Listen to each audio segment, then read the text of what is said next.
To understand cryptocurrency, you first need to understand what regular money actually is. And I mean really understand it. Go back 8,000 years. No money existed. If you had extra wheat and needed a goat, you had to find someone with a goat who also happened to want wheat. What if they wanted fish? You're out of luck. This was called the barter system, and it was a mess. So people started using precious metals, gold and silver. Everyone agreed they had value because they were rare and hard to fake. Then government stepped in and said, "Stop carrying heavy gold everywhere. Give us your gold, we'll give you a paper note that represents it." More convenient, people trusted it. Then, over time, governments quietly dropped the gold backing entirely. Today, your dollar isn't backed by gold, it's backed by trust. Trust that the government is good for it. That's why every banknote is essentially a government promise, nothing more. And in the modern era, even physical cash is mostly irrelevant. When you buy something online, no money physically moves anywhere. Your bank's computer subtracts a number from your account, the other bank's computer adds that same number to the seller's account. Money is just entries in spreadsheets controlled by banks and governments.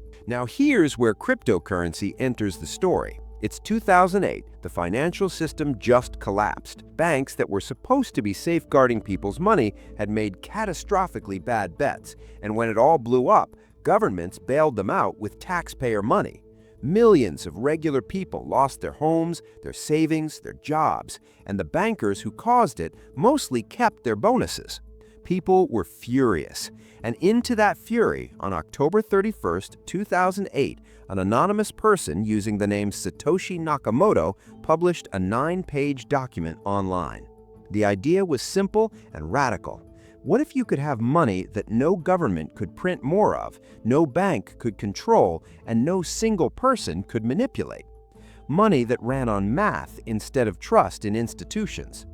On January 3rd, 2009, the first Bitcoin was created. Cryptocurrency wasn't born from greed, it was born from frustration. So what is cryptocurrency exactly? It's digital money with no central authority, no bank, no government, no middleman of any kind.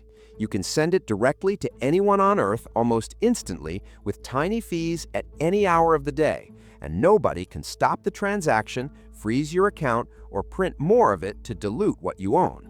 The word itself tells you everything. Currency means money. Crypto comes from cryptography, the science of securing information.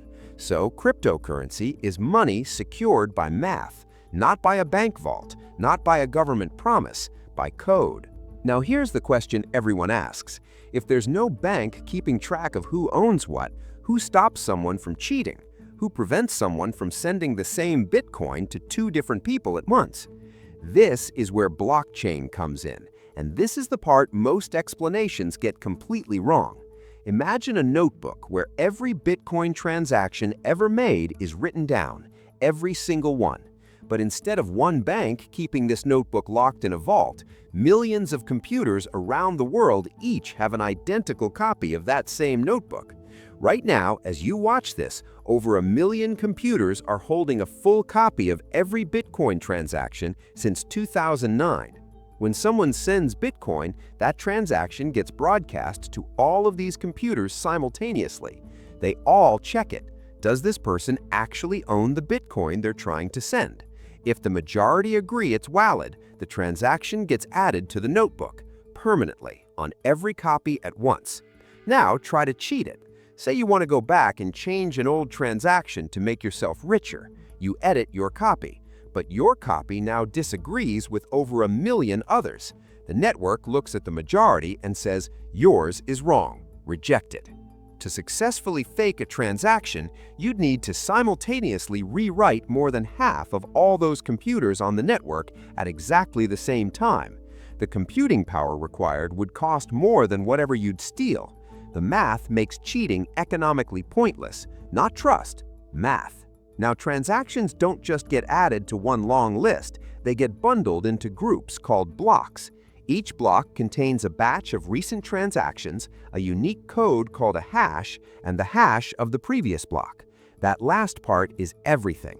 If you tried to change a transaction from 3 years ago, the hash of that block would change, which means the next block, which contains the previous hash, would now be wrong, and the block after that, and the one after that.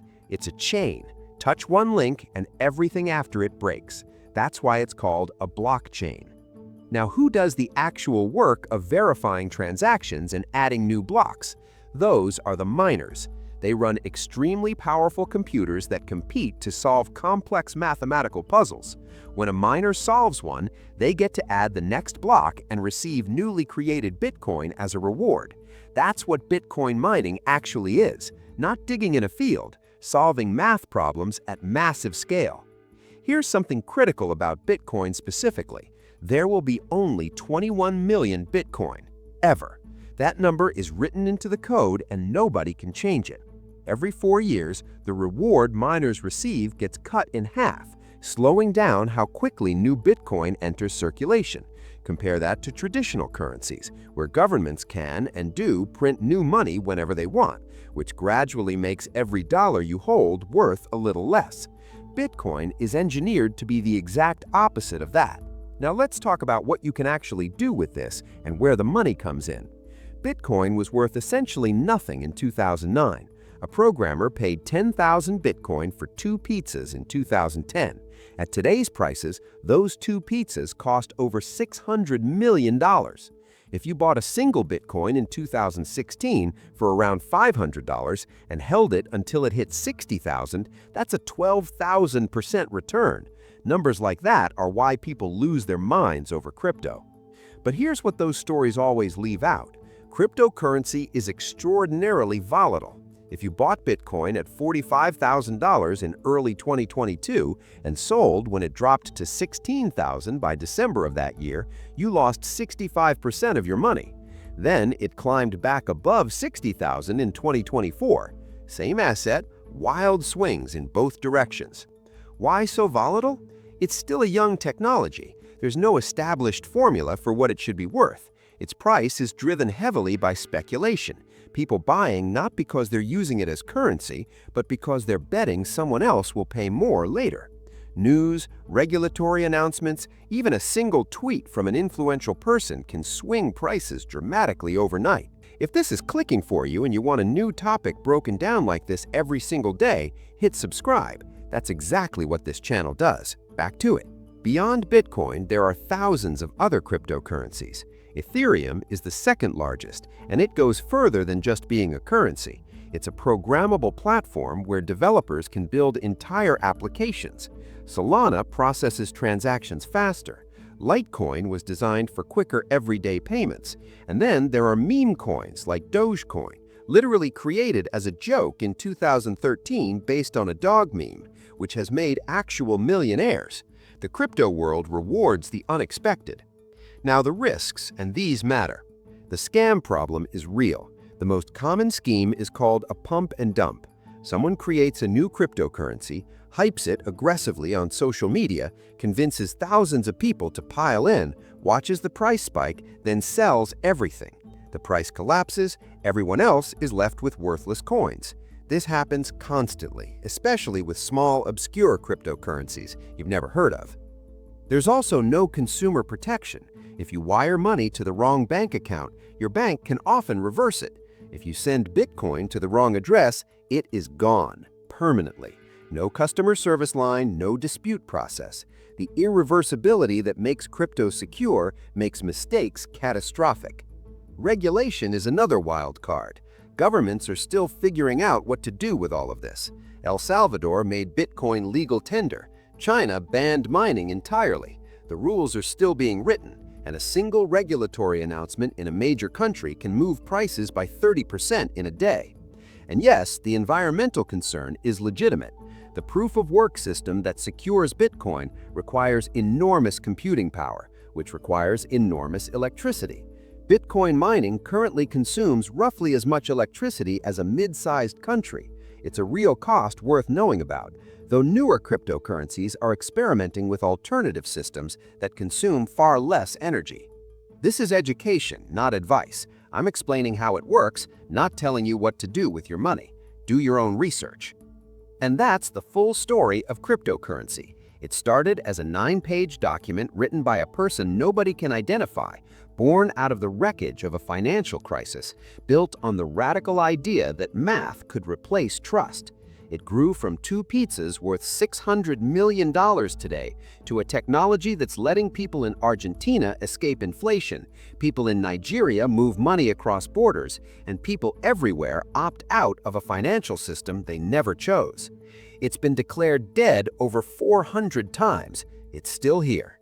Whether crypto eventually becomes the global reserve currency or simply settles as digital gold sitting alongside traditional finance, the world it came from, where a handful of institutions controlled everyone's money, will never look the same again. Satoshi Nakamoto lit a fuse in 2008 and disappeared. The explosion is still happening.